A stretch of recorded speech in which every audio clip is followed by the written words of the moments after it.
strong.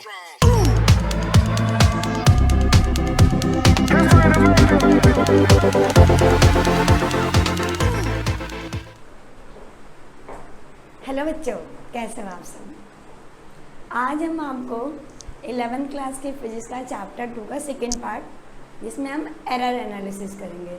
Units and measurement chapter का जो हमने फर्स्ट आपको वीडियो दिखाया था, उसमें आपको हमने बताया था कि डायमेंशनल एनालिसिस क्या होता है, कि हम किसी भी यूनिट की डायमेंशन कैसे फाइंड करते हैं, और अगर हमारे पास डिफरेंट वेरिएबल्स हैं, उनमें कोई इक्वेशन है, तो हम इक्वेशन के अकॉर्डिंग जो है कैसे डायमेंशन फाइंड करते हैं।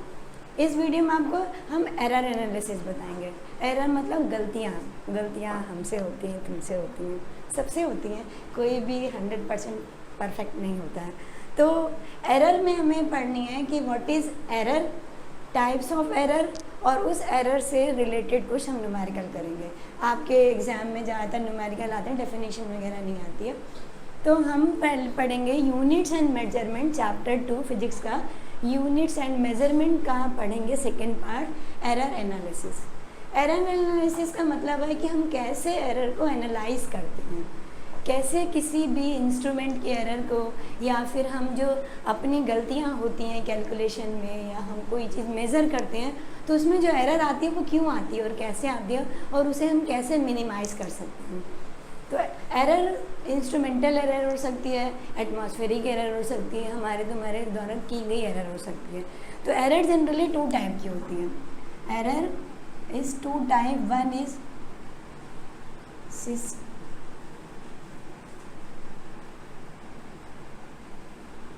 सिस्टमैटिक एरर एंड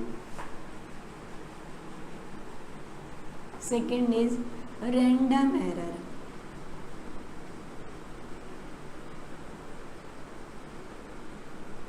देखो बच्चों, फर्स्ट है सिस्टमैटिक एरर। सिस्टमैटिक एरर से नाम से पता चल रहा, सिस्टम में जो एरर हो उसे हम सिस्टमैटिक एरर बोलते हैं। जैसे मान लो कि कोई 2 छोटे बच्चे हैं, उनसे कहा, स्केल दिया और कहा कि एक लाइन ड्रॉ करो। दोनों बच्चों के पास जो है वो 6 इंचेस वाला स्केल है, ऐसे इस तरीके से 1 to 6 इंचेस का, 1 2 3 4 5 and 6। और इसमें भी वैसे ही है। दोनों में चेंज इतना है कि एक का जो स्केल है वो क्या है, टूट गया। यानी कि जो यहाँ पर जो सेकंड वाले में मेजरमेंट है, वो यहाँ पर काउंटिंग जो है वो 1 के बजाय 2 से शुरू है, 2 3 4 5 and 6। अब दोनों से लाइन ड्रॉ करने के लिए कहा है बच्चों, तो उसमें देखो कि जो फर्स्ट वाला ड्रॉ करेगा, ये फर्स्ट पर्सन है, ये सेकंड पर्सन है जो लाइन ड्रॉ कर रहा है। यहाँ पे जब वो लाइन ड्रॉ करेगा तो सपोज उसने लिख दिया this line is 4 centimetre. 4 centimetre है, तो अगर इंचेस है तो इंचेस में, अदरवाइज सेंटीमीटर में तो सेंटीमीटर में। तो ये 4 सेंटीमीटर की लाइन ड्रॉ करे, क्योंकि जब उसने अपने स्केल को रखा, यहाँ पे 1 है, 0 और फिर यहाँ पर 4 है, इस तरीके से। और यहाँ पर क्या होगा कि वो जब मेज़रमेंट करेगा 4 सेंटीमीटर की जो लेंथ होगी, क्योंकि यहाँ पर 1 से ड्रॉ नहीं है, सेकंड से ड्रॉ है, तो जो काउंटिंग करेगा वो अपनी जो मेज़रमेंट लिखेगा वो 2 से काउंट करेगा, 2 3 4 5 6। तो ये 4 सेंटीमीटर के बजाय इसको वो लिखेगा 5 सेंटीमीटर। तो उसके सिस्टम में, क्योंकि उसे तो कुछ पता नहीं अपने स्केल के बारे में, उसके सिस्टम में जो है वो गड़बड़ी है, एरर है उसमें। तो अगर सिस्टम में कोई एरर होती है तो हम सिस्टमैटिक एरर बोलते हैं। जैसे कि मान लो अगर, और जो भी सिस्टमैटिक एरर होती है उसमें हमेशा पॉजिटिव और नेगेटिव सब्ट्रैक्शन और एडिशन के थ्रू उसे हम जो होती है दूर कर लेते हैं। जैसे मान लो तुम किसी मेज़रमेंट वाले इंस्ट्रूमेंट पे खड़े हो, वेइंग मशीन है जैसे, तो वेइंग मशीन जो है तो देखा होगा कभी एग्जैक्ट 0 पर नहीं होती है, उसका जो बीच वाला जो कांटा होता है वो एग्जैक्ट 0 पर नहीं है। अगर एग्जैक्ट 0 पर मतलब कि मशीन एकदम ठीक है, आपकी मेज़रमेंट, आपका वेई जो है वो ठीक करेगी। लेकिन कभी जब हम जैसे ही वेइंग मशीन पे चढ़ते हैं तो स्टार्टिंग में हम देखते हैं कि उसका जो मेज़रमेंट है वो बिल्कुल अपने 0 वाले कंडीशन पर इस तरह यहाँ पर ना होकर के बच्चों क्या होता है, वो ऐसे होता है, या तो थोड़ा सा राइट साइड में होगा या फिर थोड़ा सा जो होता है वो लेफ़्ट साइड में होता है। इसका मतलब है कि मशीन में ही गलती है। तो जब भी वो मेज़र करेगा किसी को, तो या तो वो हमेशा जो होगा वो कुछ जो वेट होगा वो कुछ केजी बढ़ाकर बताएगा या फिर उसको घटाकर बताएगा, यानी कि एडिशन और सब्ट्रैक्शन की उसमें जो है कुछ गलतियाँ हैं, कुछ एरर है। तो जैसे मान लो कि मेरा वेट सपोज 60 केजी है और हम जब उस वेइंग मशीन पे खड़े हो रहे हैं, जो कि हमारी वेइंग मशीन जो है सपोज यहाँ पे 1 है, ये 2 है, ये 3 है, तो ये जो कांटा है, ये जो निडल दिख रही है वो बिल्कुल इस तरीके से आधा किलो का वेट जो है वो ज़्यादा दिखा रही है। तो अगर हम वेइंग मशीन पे खड़े होंगे बच्चों, तो क्या होगा, हमारा वेट जो 60 केजी का है वो 60.5 केजी दिखाई देगा। इसका मतलब है कि थोड़ा सा इंक्रीज़ हो जाएगा। तो हमें पता है कि ऑलरेडी हमारा सिस्टम गलत है, उसमें एरर है, तो हम क्या करेंगे, अपने वेट में से 0.5 केजी जो होगा माइनस कर देंगे, तो हमारा एग्जैक्ट एरर आ जाएगा। इसका जो सिस्टम में एरर होगी उसे हम सिस्टमेटिक एरर बोलेंगे। ऐसे बहुत सारी सिस्टम में एरर बहुत, जैसे मान लो कि और भी दूसरे, जैसे ये वेइंग जो ये तौलने वाले आते हैं, छोटे मोटे से होते हैं, जैसे सब्जी तौलने वाला है और कोई भी जो ग्रेन्स तौलने वाला है, वो भी अपने सिस्टम में थोड़ा सा क्या करते हैं, सिस्टम को थोड़ा सा फोल्ड कर देते हैं, जिसकी उस सिस्टम की जो उसका जो वेट रखने वाला पोर्शन होता है वो ऑलरेडी जो होता है थोड़ा सा भारी कर देते हैं उसे। तो उसकी वजह से जो हमारा वेट होता है, यानी कि जो हम जो सामान उनसे खरीदते हैं वो ऑलरेडी हमें थोड़ा सा कम देते हैं और हम उसे देख नहीं पाते क्योंकि अपने सिस्टम में गड़बड़ करके रखा है। आपको तो सही दिखाएगा, कहेगा कि मैं तो ठीक ही तौल रहा हूँ। तो बिल्कुल वैसे ही है कि सिस्टमेटिक एरर का मतलब कि सिस्टम में एरर है, तो सिस्टम में एरर जो होगी वो सिस्टमेटिक एरर होगी। तो कोई भी सिस्टम जो होगा जो एरर देती है, उस एरर से हम क्या करते हैं, उसे हम कैसे अलग करें, कैसे उसे हम ख़त्म करें, how to minimize our systematic error. तो उसमें हम ये देखेंगे कि कितना हमारा सिस्टम गलत है। जैसे कि वेइंग मशीन की बात बोलते हैं, तो जब वेइंग मशीन को हम देखेंगे, पहले भी हम अपना वेट करने से पहले देख लेते हैं कि हमारा सिस्टम जो है, अगर कि निडल जो है 0 पे है, इसका मतलब है कि वो सिस्टम ठीक है। अगर वो थोड़ा सा आगे पीछे है तो हम यानी कि सिस्टम में अपने गर्ल्स को देख के और अपने वेट को कम ज़्यादा करके एग्जैक्ट वैल्यू फाइंड आउट कर लेते हैं।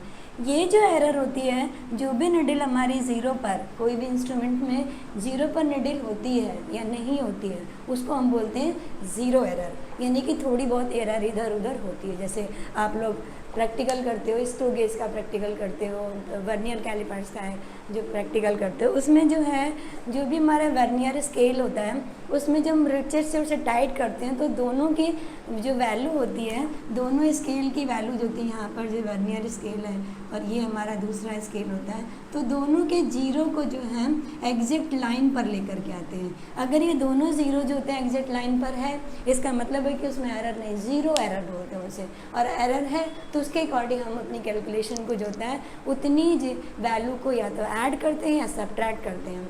अगर वो राइट साइड में है तो उसे हम सब्ट्रैक्ट करेंगे, लेफ्ट साइड में तो उसे ऐड कर देते हैं। तो इस तरीके से हम अपने एरर के सिस्टम की एरर को जो होती है वो दूर कर लेते हैं। दूसरी हमारी होती है रैंडम एरर। रैंडम एरर का मतलब होता है बच्चों की ऐसे एरर जो सिस्टम में तो एरर नहीं है लेकिन सराउंडिंग की वजह से वहाँ पर कुछ एरर क्रिएट होती है। जैसे सपोज हम कोई एक प्रैक्टिकल कर रहे हैं और मान लो कि हमने ठंड में प्रैक्टिकल करना शुरू किया, हमारा एटमॉस्फेरिक टेम्परेचर जो है कम है, हमने थर्मामीटर से उस टाइम मेजर किया तो जो भी टेम्परेचर है वो 10 डिग्री 11 डिग्री 12 डिग्री ऐसे आएगा। लेकिन अगर उसी टाइम जो एक्सपेरिमेंट है, जो हमारा मेज़रमेंट है, उसको हमने गर्मी के दिनों में किया तो टेम्परेचर इंक्रीज़ हो जाएगा, यानी कि यहाँ पर कुछ चेंजेस आ जाएंगे सराउंडिंग चेंजेस की वजह से, सराउंडिंग टेम्परेचर चेंजेस की वजह से चेंज आएगा, वो रैंडम एरर हो जाएगा।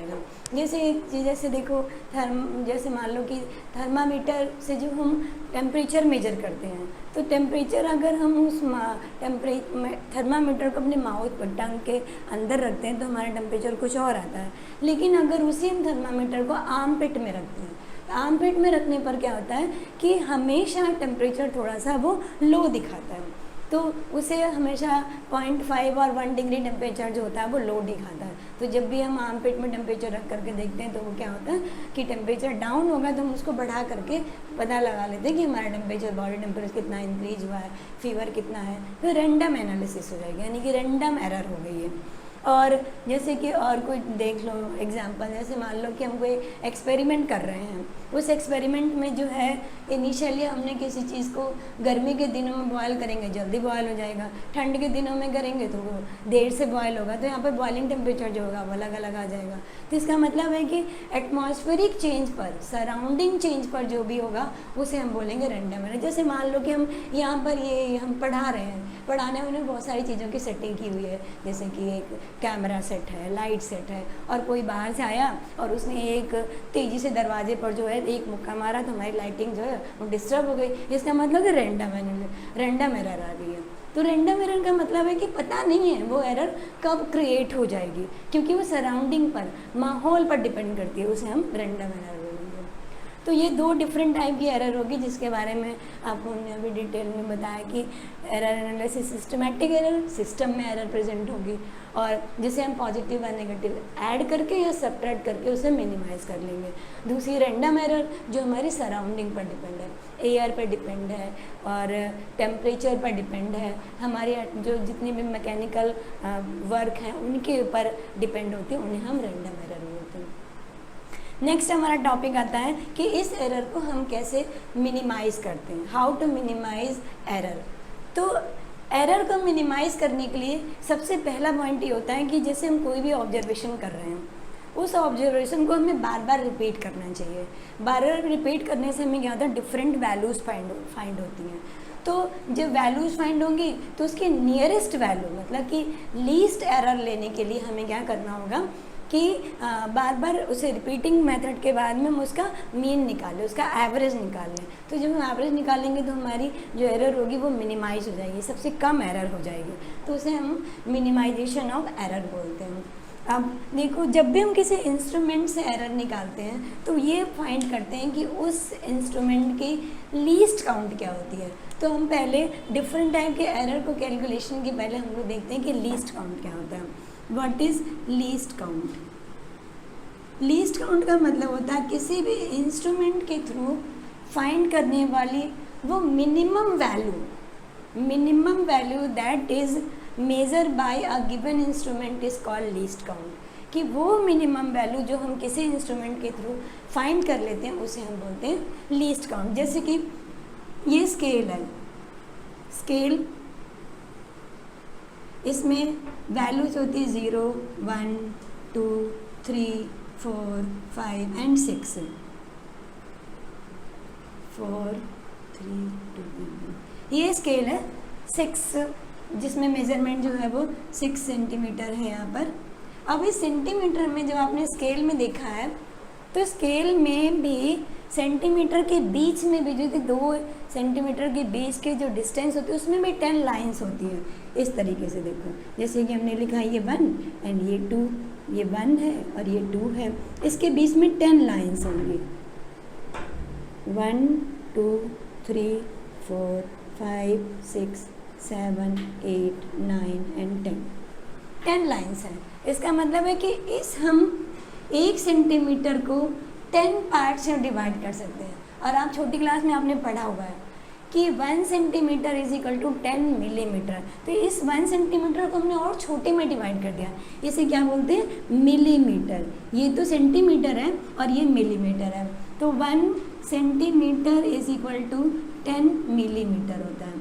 इट मीन्स हम इस स्केल से, जो हमारे पास जनरल यूज़ वाला स्केल होता है, उससे हम कितनी डिस्टेंसेस, सबसे कम डिस्टेंस कितनी मेज़र कर सकते हैं, 0.1 सेंटीमीटर की डिस्टेंस जो है मेजर कर सकते हैं। तो ये इस स्केल का जो लीस्ट काउंट होगा वो 0.1 सेंटीमीटर होगा। मतलब कि हम इससे ज़्यादा, इससे छोटी वैल्यू इस स्केल से फाइंड नहीं कर सकते। जैसे कि मान लो अगर कोई एक लाइन दी है हमने या कोई मेजरमेंट दिया है, उसे हमने कहा कि इसे मेजर करके बताओ कि कितना है, तो तुम इसे कैसे लिख सकते हो? लिख सकते हो 4.5 सेंटीमीटर, 4.6 सेंटीमीटर, 4 सेंटीमीटर ऐसे फाइंड कर सकते हो। मतलब कि डेसिमल के बाद की वैल्यू 0 से लेकर के 9 तक की वैल्यू को तुम मेज़र कर सकते हो। यानी कि जो भी मेज़रमेंट है, अगर जैसे सपोज कोई एक ऑब्जर्वेशन दिए गई है, उस ऑब्जर्वेशन में 4-5 बच्चों को बोला गया कि एक ऑब्जर्वेशन है, उसमें एक बच्चे ने जो है उस ऑब्जर्वेशन की रीडिंग नोट की, तो उसमें आ रहा है उसका सपोज 2.45 सेंटीमीटर, दूसरे का आ रहा है 2.6 सेंटीमीटर, तीसरे का 6.2 सेंटीमीटर, 3 सेंटीमीटर, थर्ड वाले पर्सन का आ रहा है सपोज 2.5 सेंटीमीटर, फोर्थ वाले का मान लो आ रहा है 2.63 सेंटीमीटर, और फिफ्थ वाले का आ रहा है मान लो 3.0 सेंटीमीटर। तो ये अलग अलग बच्चों की ऑब्जर्वेशन आई है। अब इस ऑब्जर्वेशन में जो है एग्जैक्ट तो कोई भी नहीं है, क्योंकि सबकी अलग अलग वैल्यूज आ रही है, और एक ऑब्जर्वेशन सेम है लेकिन सारे बच्चों ने अपनी अलग अलग ऑब्जर्वेशन बताई है, सबने अपने अलग अलग रीडिंग बताई है। तो इसका मतलब ये हुआ कि जो भी हम मेजरमेंट कर रहे हैं, जैसे स्केल मेजरमेंट है तो उसमें डेसिमल के बाद की 1 वैल्यू तक ही काउंट कर सकते हैं, लीस्ट काउंट हो गया उसका। और इसके जैसे मान लो कि अब सपोज तुमने मेजरमेंट किया है 2.4, तो ये तो स्केल के लिए पॉसिबल है, लेकिन अगर हमने कहा कि 2.46 है तो ये तो स्केल से पॉसिबल नहीं है, क्योंकि हम डेसिमल के बाद की एक ही डिजिट को काउंट कर सकते हैं 2.1, 0.1, 2, 3, 4, 5, 6, 7, 9 तक। और इसके बाद जैसे यहाँ पर 2.46 है तो ये एक्यूरेसी की तरफ तो जा रहा है, प्रिसाइजिंग तो है लेकिन एग्जैक्ट नहीं है, तो ये वाली वैल्यू तो हम स्केल से फाइंड ही नहीं कर सकते हैं, सिर्फ डेसिमल के बाद की एक ही वैल्यू फाइंड कर सकते हैं। तो किसी भी स्केल की जो हम लोग पर डे यूज़ करते हैं उसकी जो लीस्ट काउंट होती है वो 0.1 सेंटीमीटर होती है। जैसे वर्नियर कैलिपर्स है, स्क्रू गेज है, तुम लोग करते हो, उसका जो लीस्ट काउंट 0.01 सेंटीमीटर है, वो तुम लोग उसमें जब प्रैक्टिकल करोगे तो उसमें पढ़ोगे। तो कोई भी अगर हमें किसी चीज़ की एग्जैक्ट वैल्यू, प्रिसाइजिंग वैल्यू फाइंड करनी होती है तो हम ये कोशिश करते हैं कि हमें अपना वो स्केल यूज़ करना चाहिए जो ज़्यादा प्रिसाइजिंग हो। प्रिसाइजिंग का मतलब जो बहुत ज़्यादा डेप्थ में किसी चीज़ को बताता है। डेप्थ का मतलब डेसिमल की वैल्यू, डेसिमल के बाद की वैल्यूज़ बहुत ज़्यादा 3 और 4 डिजिट तक होना चाहिए। डेसिमल के बाद की जितनी ज़्यादा वैल्यूज होंगी, जो हमारी एग्जैक्ट वैल्यू होती है वो उतनी नियरेस्ट, उतनी क्लोजेस्ट होती है एक्यूरेसी की तरफ। तो किसी भी हम इंस्ट्रूमेंट के जो लीस्ट काउंट को उसके इंस्ट्रूमेंट की लीस्ट वैल्यू की वो मिनिमम वैल्यू जिससे वो इंस्ट्रूमेंट हमारा मेजर कर सकता है वो हमारी लीस्ट वैल्यू होगी। तो अब हम लीस्ट काउंट करने के बाद हम देखते हैं कि एरर को जो है हम कैसे मिनिमाइज़ कर सकते हैं, हाउ टू एरर मिनिमाइज़। तो एरर मिनिमाइज़ करने के लिए हमने बताया कि डिफरेंट मेज़रमेंट ले लो, मेज़रमेंट लेने के बाद उसका एवरेज यानी कि मीन निकाल लो, मीन में और भी ज़्यादा जो है हमें उसको मिनिमाइज़ करना तो उसका एब्सोल्यूट एरर निकाल लो, और ज़्यादा करना हो तो तुम परसेंटेज एरर निकाल लो। तो हमारे पास कुछ टर्म्स हैं जैसे कि mean error,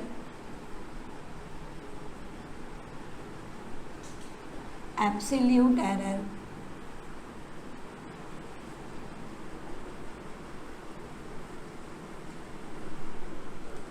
and relative error।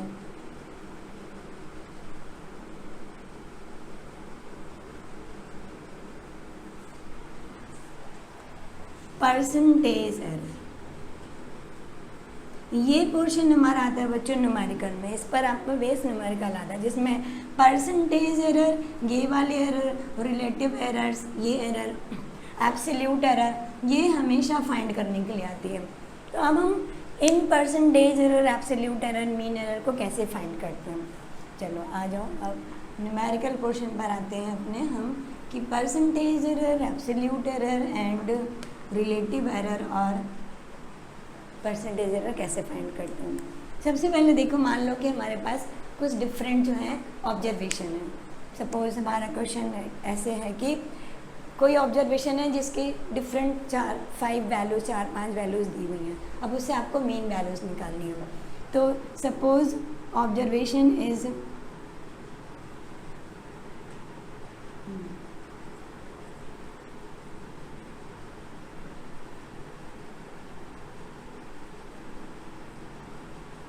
Observation है A1, A2, A3, A4 and A5।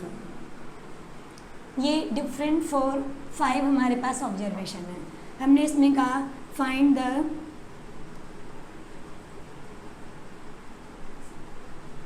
Mean value, absolute value या एब्सोल्यूट एरर, रिलेटिव वैल्यू या फिर एरर, जो कुछ भी आप लिख सकते हो, क्वेश्चन के अकॉर्डिंग आप देख लेना उसको। Relative error and percentage error, सारी चीज़ें आपको फाइंड करनी है। तो सबसे पहले हम मीन निकालते हैं। मीन आप तो 9th क्लास से आपने पढ़ा हुआ 9th 10th में कि मीन कैसे, किसी का स्टैटिक्स में पढ़ा हुआ किसी चीज़ का मीन कैसे निकालते हैं। तो मीन के लिए होता है mean is equal to sum of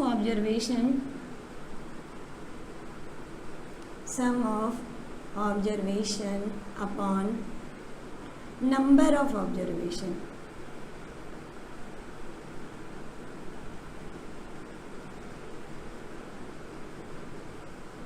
some of observation upon number of observation.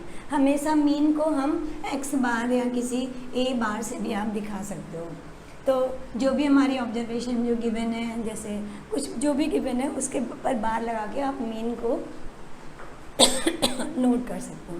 तो x bar is equal to sum of observation में A1 plus A2 plus A3 plus A4 plus A5 upon total number of observation कितनी है 1 2 3 4 and 5। तो इसे हम 5 से divide कर देंगे, ये हमारा आ जाएगा मीन ऑब्जर्वेशन। तो जो भी हमने ऑब्जर्वेशन किया उसका मीन कितना निकल गया। अब मीन निकालने से क्या पता चल जाएगा बच्चों कि हम अपनी जो एरर है उससे कितना नियरेस्ट हैं, यानी कि उसकी मीन वैल्यू क्या, कितनी दूर है उससे हम। तो जो x बार होगी वो हमारी मीन ऑब्जर्वेशन हो जाएगी। तो सबसे पहले हम मीन ऑब्जर्वेशन निकालने के लिए इन सबको ऐड करेंगे, उसके बाद जो उसको हम नंबर ऑफ ऑब्जर्वेशन से डिवाइड कर देंगे तो मीन ऑब्जर्वेशन आ जाएगा। सेकंड कंडीशन में हमने मीन ऑब्जर्वेशन निकाल लिया जब, तो हमारा इसके अकॉर्डिंग आ गया mean is equal to x bar, ये फाइंड कर लिया हमने। मीन को हमने x बार से डिनोट किया, x बार निकाल लिया। उसके बाद हम देखेंगे कि एब्सोल्यूट एरर कैसे, एब्सोल्यूट वैल्यू कैसे निकालते हैं। तो एब्सोल्यूट एरर इज इक्वल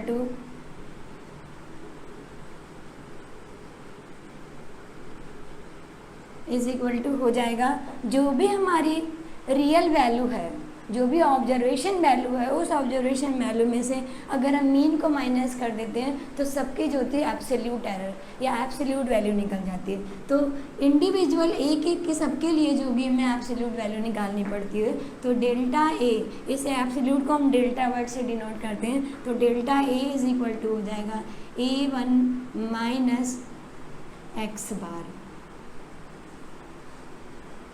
ठीक है।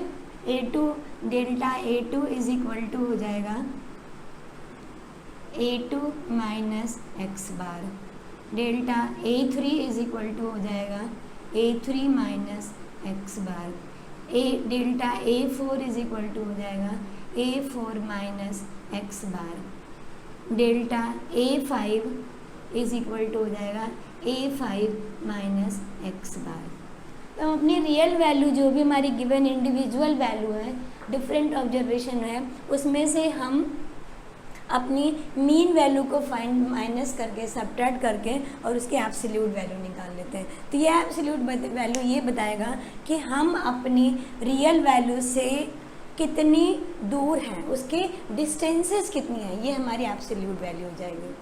एब्सोल्यूट वैल्यू निकालने के बाद हमें निकालना होता है रिलेटिव वैल्यू, रिलेटिव एरर। तो एब्सोल्यूट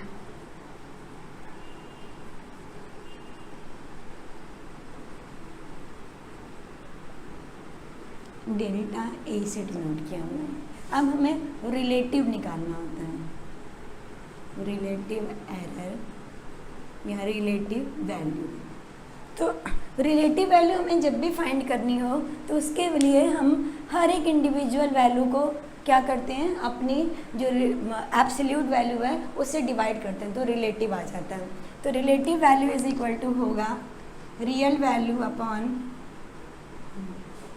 तो रिलेटिव सबके लिए अलग अलग निकालते हैं, relative error of A1 is equal to होगा delta A upon A। A2 के लिए निकालेंगे तो delta A upon A2, A3 के लिए निकालेंगे तो delta A upon A3 and A4 के लिए होगा तो delta A upon A4, A5 के लिए निकालेंगे तो डेल्टा A अपॉन A5। इस तरीके से हम अपनी रिलेटिव एरर निकालेंगे। परसेंटेज एरर निकालनी होती है तो जो भी हमारी रिलेटिव एरर होती है इसी में हम जो है 100 से मल्टीप्लाई कर देते हैं तो हमारी आ जाती है परसेंटेज एरर। तो percentage error is equal to होता है, percentage error is equal to relative error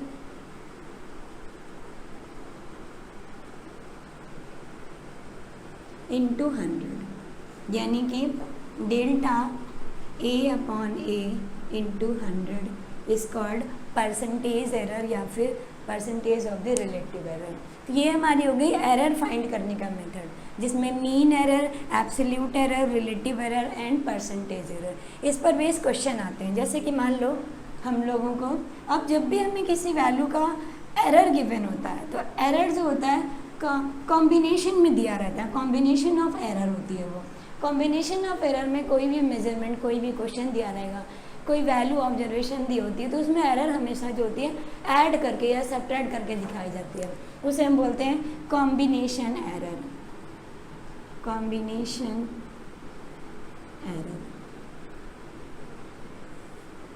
combination of error क्या होती है बच्चों, देखो जैसे मान लो कि टेम्परेचर गिवन है, किसी बॉडी का टेम्परेचर कोई ऑब्जर्वेशन कर रहे हैं, उसमें दो हमें एरर गिवन है, T1 एंड T2 गिवन है, और T1 T2 में ये गिवन है 20 डिग्री प्लस माइनस 0.5, ये गिवन है डिग्री सेल्सियस है, केल्विन जो भी लिखो, यूनिट के ऊपर डिपेंड करता है।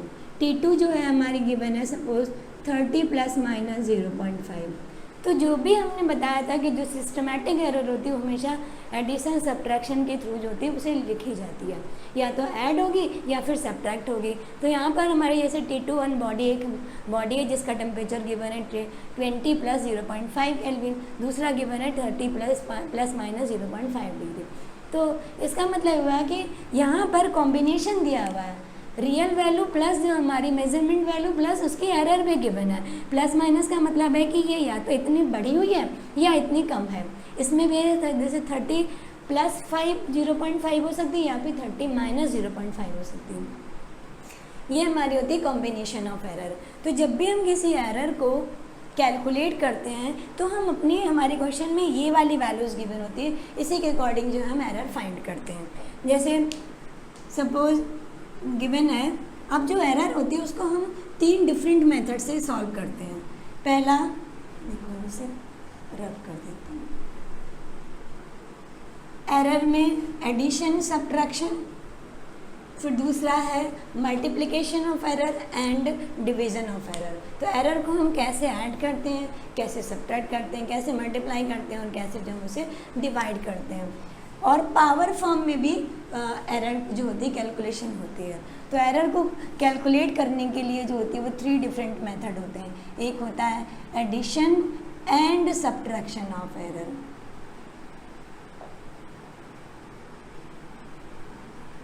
दूसरा होता है हमारा मल्टीप्लिकेशन ऑफ एरर,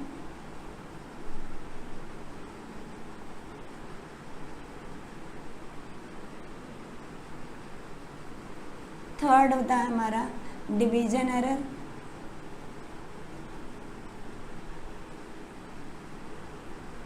और फोर्थ होता है power error.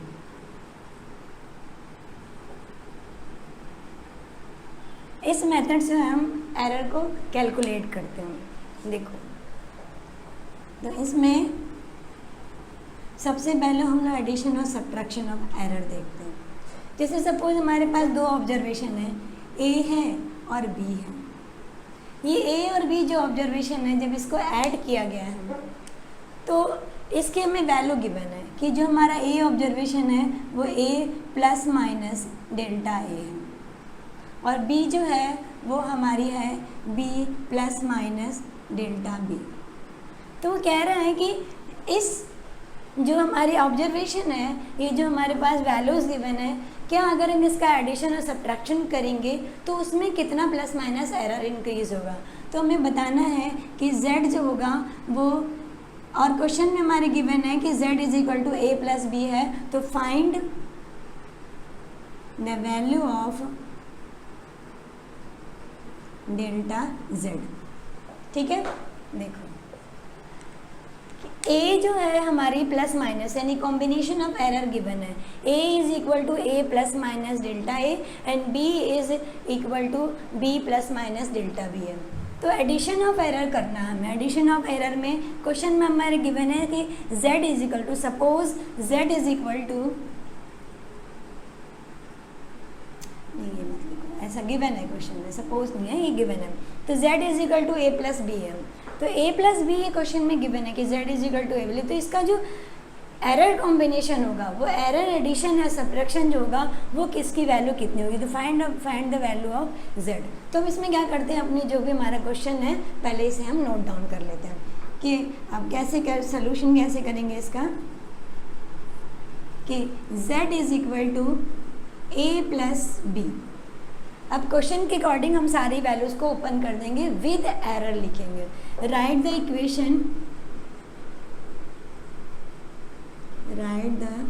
Equation with error. पहले हम क्या करेंगे, इक्वेशन को विद एरर लिखेंगे। विद एरर का मतलब कि जो z होगी ये प्लस माइनस डेल्टा z के इक्वल होगी, a जो होगा वो a plus minus delta a होगा, प्लस b जो होगा b plus minus delta b। ये वैल्यू होगी। अगर हम इसको ओपन करेंगे विद एरर लिखेंगे तो इस फॉर्म में होगा। ठीक है, अब हम क्या करते हैं, देखो z plus minus delta z is equal to, इस a और b को हम इस ब्रैकेट को ओपन कर देते हैं और a और b को एक साथ लिख लेते हैं। तो a प्लस b प्लस, देखो within bracket plus delta a plus minus delta b।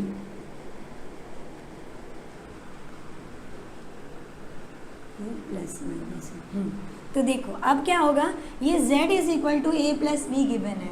अगली क्वेश्चन में हम इसकी जगह पर वैल्यू जो होती है चेंज कर देते हैं, a प्लस बी की जगह पर z लिख देते हैं, या फिर z की जगह पर आप a प्लस बी भी लिख सकते हो। तो z plus minus delta z is equal to, यहाँ पर लिख देते हैं z plus minus delta a plus minus delta b। तो ये z से z कैंसिल हो जाएगा, तो z is equal to delta z is equal to कितना हो जाएगा, delta z is equal to plus minus delta a plus b delta b। यानी कि जो भी हमारी एरर होगी वो प्लस माइनस डेल्टा, जो चेंज है जो हमारे एरर है उसका addition, plus minus addition of error delta a plus delta b हो जाएगा। इस तरीके से हम ऐड करते हैं अपनी जो भी एरर होती है, विद एरर उसको लिखेंगे, ओपन करेंगे और फिर हमारी वैल्यू जो डेल्टा z होगी वो इसके एरर के सम के इक्वल, प्लस माइनस वैल्यू के इक्वल होगी। ठीक है, नेक्स्ट हम आते हैं मल्टीप्लिकेशन ऑफ एरर कैसे करते हैं। सपोज यही क्वेश्चन है और इसी क्वेश्चन में z की वैल्यू जो गिवन है वो a इंटू बी गिवन है। ठीक है बच्चों, क्वेश्चन यही है और हमें मल्टीप्लिकेशन बताना है, find the value of delta z suppose करना है हमें। तो इसमें क्या करेंगे, पहले हम इक्वेशन को अपनी ओपन करेंगे सिंपल मेथड से। तो z is equal to a into B है। अब हम इसे लिखेंगे अगेन किस फॉर्म में, विद एरर के फॉर्म में। तो z plus minus delta z is equal to a plus minus delta a into b plus minus delta b।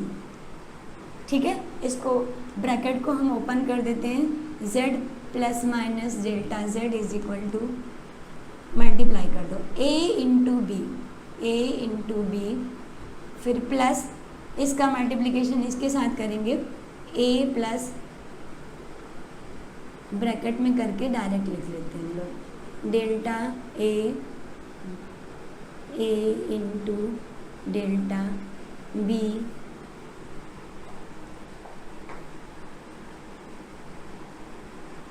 Plus delta A into delta B.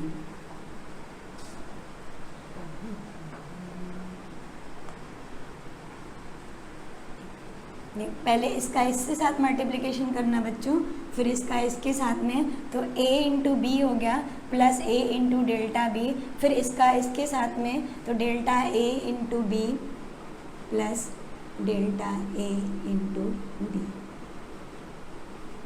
फिर इसका इसके साथ मल्टीप्लिकेशन। अब देखो इस वाले z को हम चेंज कर देते a इंटू बी के साथ में, तो ये हो जाएगा हमारा z plus delta plus minus delta z is equal to, इसकी जगह पर z नोट कर लो, तो a into delta b plus minus delta a delta b plus delta a into B.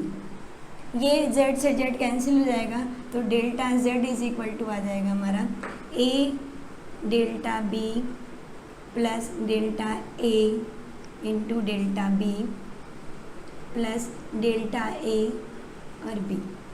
अब डेल्टा a और डेल्टा b की value जो होगी वो बहुत ही ज़्यादा लेस होती है, छोटी होती है, तो इसे हम हटा देते हैं, तो आ जाएगा हमारा delta z is equal to, देखो अगेन ये वैल्यू हमारी आ जाएगी delta z is equal to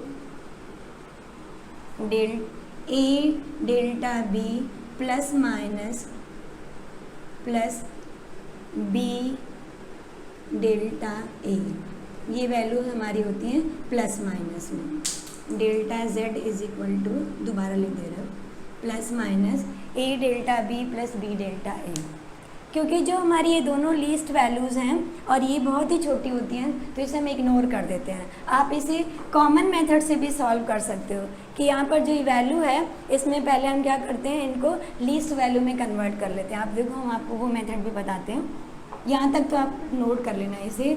next value में हम क्या करते हैं, इसको दोनों पूरी होल इक्वेशन को z से डिवाइड कर देते हैं, पूरी इक्वेशन को हम अपनी रियल वैल्यू से डिवाइड कर देते हैं। तो जब हम रियल वैल्यू से डिवाइड करेंगे इस वाले मेथड में, देखो बच्चों यहाँ पर इस पूरी वैल्यू को, इसे हम z से डिवाइड कर देते हैं, इसे a से डिवाइड कर देते हैं और इसे हम b से डिवाइड कर देते हैं। तो यहाँ पर ये आ जाएगा हमारा, z से डिवाइड करेंगे तो ये आ जाएगा 1 plus delta z upon z, इधर आ जाएगा 1 plus delta a upon a, और इधर आ जाएगा 1 plus delta b upon b। इसमें हमने b कॉमन ले लिया है और इसमें हमने a कॉमन ले लिया है, ठीक है, और इधर हमने z कॉमन ले लिया। तो ये वाली वैल्यू जो देखो हमने एब्सोल्यूट वैल्यू निकाली थी, वो वाली वैल्यू रिलेटिव एब्सोल्यूट वैल्यू। तो z इज इक्वल टू, अब इसे हम अगर हम कहते हैं ऐसे 1 plus delta z upon z is equal to, a को इसके साथ लिख लो a इंटू बी, और ये वैल्यू आ गई 1 plus delta a upon a into 1 plus delta b upon b, ये आ गए। तो ये और ये कैंसिल होगा क्योंकि z is equal to a into B given है। 1 देखो सभी में कॉमन लेंगे तो 1 जो होगा वो कैंसिल आउट हो जाएगा, तो हमारा आ जाएगा delta z is equal to, जो रिलेटिव है इसकी वैल्यू होगी, तो delta z upon z is equal to आएगा delta a upon a plus delta b upon b ये प्लस माइनस वैल्यू। इस तरीके से हम जो इसकी रिलेटिव वैल्यू को जो है हम मल्टीप्लिकेशन ऑफ द एरर को फाइंड कर सकते हैं। डिवीजन और मल्टीप्लिकेशन का जो मेथड होता है वो दोनों सेम होता है, उसमें कोई भी चेंज नहीं होता है। जो वैल्यू हमारे डिवीजन में आती है वही मल्टीप्लिकेशन में, जैसे एडिशन और सब्ट्रैक्शन में भी सेम होता है। जैसे ऐड वाला मेथड होता है वहाँ पॉजिटिव साइन की जगह पर नेगेटिव साइन आ जाएगी, वैसे मल्टीप्लिकेशन में होगा, जो मल्टीप्लिकेशन वाला साइन वहाँ पर डिवाइड का साइन आ जाएगा, पावर ऊपर -1 की आ जाती है। बस इतना ही चेंज होता है बच्चों डिवीजन और मल्टीप्लिकेशन में। तो जैसे अब हम मान लो एक क्वेश्चन कर लेते हैं और उसमें सारी वैल्यूज़ फाइंड कर लेते हैं। आपके एक उसमें बहुत सारे एग्जाम्पल भी गिवन है, तो आप उस मेथड से भी एग्जाम्पल को करना और अपनी एक्सरसाइज के क्वेश्चन को करना। वो सारी चीज़ें जो ईजी, सबसे पहले जो भी एरर गिवन हो उस एरर का पहले मीन वैल्यू निकालो, उस मीन वैल्यू को सबको इंडिविजुअल वैल्यू से माइनस करो, एब्सोल्यूट वैल्यू निकालो, फिर रिलेटिव वैल्यू निकालो, जो हमारी एब्सोल्यूट वैल्यू आई है उससे जो है रियल वैल्यू को डिवाइड करके और 100 से मल्टीप्लाई करके उसके जो कि परसेंटेज वैल्यू निकाल लेते हैं। इस तरीके से हमारी एरर एनालिसिस जो होती है वो कंप्लीट होती है। तो क्वेश्चन करना आप लोग, जैसे सपोज हम एक क्वेश्चन आपको देते हैं कि हमारे पास कुछ ऑब्जर्वेशन गिवन है।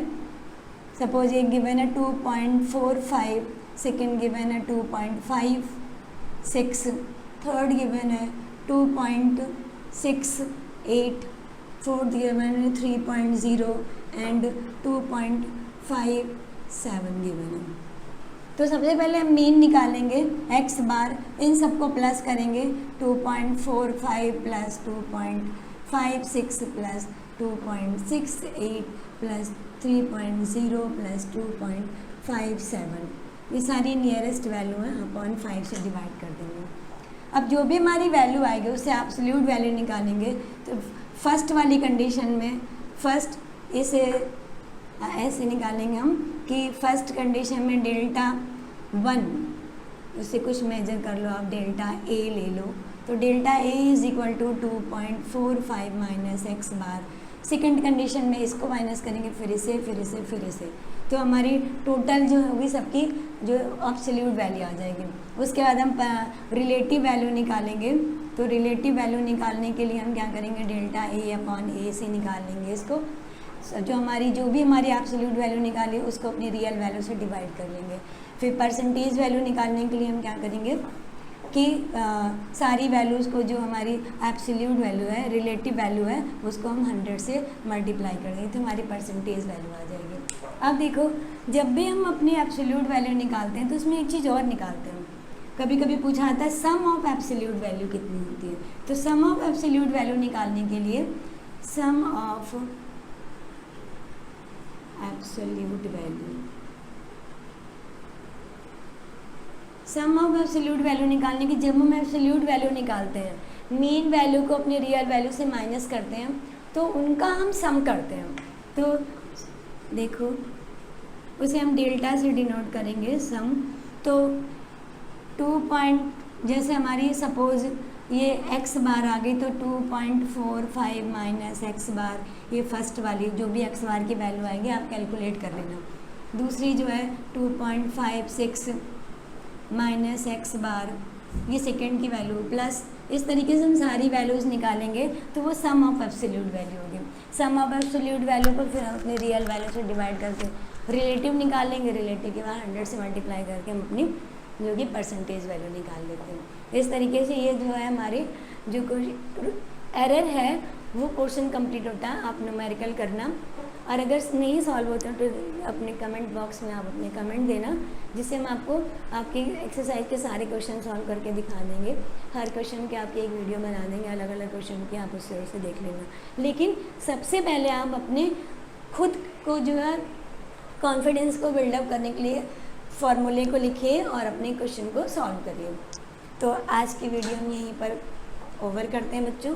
तो एरर एनालिसिस में एरर के फॉर्मूले, उसे कैसे हम फाइंड करते हैं, आप ये सारी चीज़ों को जो है एक बार रिवाइज करना, उसके बाद क्वेश्चन को सॉल्व करना। बुक उठाना, पहले न्यूमेरिकल करने के लिए सबसे पहले एग्जाम्पल को करना, उसके बाद अपनी एक्सरसाइज पर आना। ओके, बाय बच्चों।